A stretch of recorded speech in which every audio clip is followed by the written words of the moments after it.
मुंबईतील ब्रिटिशकालीन एल्फिस्टन पूल 10 एप्रिलपासून पाडण्यासाठी बंद होण्याची शक्यता. MMRDAने सर्व आवश्यक परवानग्या मिळवण्याचं काम अंतिम टप्प्यात असल्याची अधिकाऱ्यांची माहिती.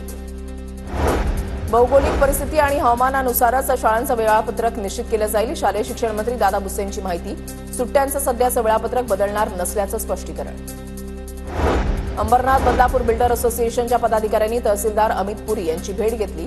बिल्डरांची शासकीय छळवणूक सुरू असल्याची तक्रार. विकासामध्ये अडथळे निर्माण करणाऱ्यांवर कारवाईची मागणी. कल्याणमध्ये माजी नगरसेवकाला मारहाण केल्याचं प्रकरण. शिंदेच्या शिवसेनेच्या महिला कार्यकर्त्या आक्रमक. महिला कार्यकर्त्यांचं पोलिसांना निवेदन देत कारवाई करण्याची मागणी. ठाणे महापालिकेचा फेरीवाला अंमलबजावणी धोरण पुढील महिन्यामध्ये पूर्ण होणार. 2019च्या सर्वेक्षणाच्या आधारे केवळ 6,000 फेरीवाल्यांचं सर्वेक्षण.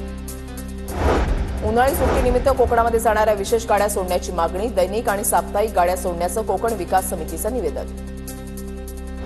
PMRDAकडून रिंग रोडच्या भूसंपादनासाठी 2 अधिकाऱ्यांची नियुक्ती. रिंग रोडसाठी 13 गावांमधील 115 हेक्टर जागेचं भूसंपादन जिल्हाधिकारी कार्यालयानं करावं असा PMRDAचा प्रस्ताव. नागपूरमधील डॉ. बाबासाहेब आंबेडकर विमानतळाच्या धावपट्टीच्या रिकार्पेटिंग 30 मार्चपर्यंत पूर्ण होण्याची शक्यता. 1 एप्रिलपासून विमानांचं नवीन वेळापत्रक जाहीर होणार.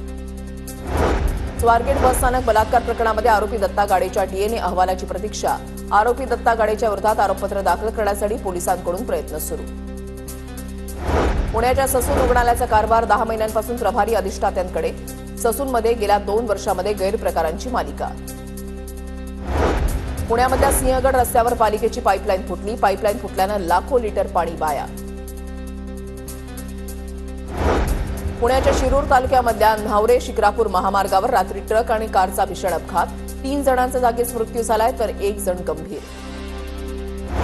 पुणे शहरामध्ये तब्बल 10 जणांवर थकबाकीदारांची वीज खंडित. पुणे शहरामध्ये 40 कोटी 9 लाख रुपयांची थकबाकी. थकीत रक्कम ताबडतोब भरण्याचं महावितरणचं आवाहन. बेस्ट प्रशासन आता लवकरच बसेसचं नेटवर्क गुगल मॅपशी जोडणार. त्यामुळे प्रवाशांना बेस्ट बसच्या येण्याची अचूक वेळ कळणार. प्रत्येक थांब्यावर दर 15 ते 20 मिनिटांनी दुसरी बस उपलब्ध करण्याचं नियोजन. मुंबईतील रस्त्यांची कामं 31 मे पूर्वी पूर्ण करणार. झालेल्या कामांचं ऑडिट सोशल मीडियावर टाकणार. मुंबईतील सर्वपक्ष बैठकीमध्ये निर्णय.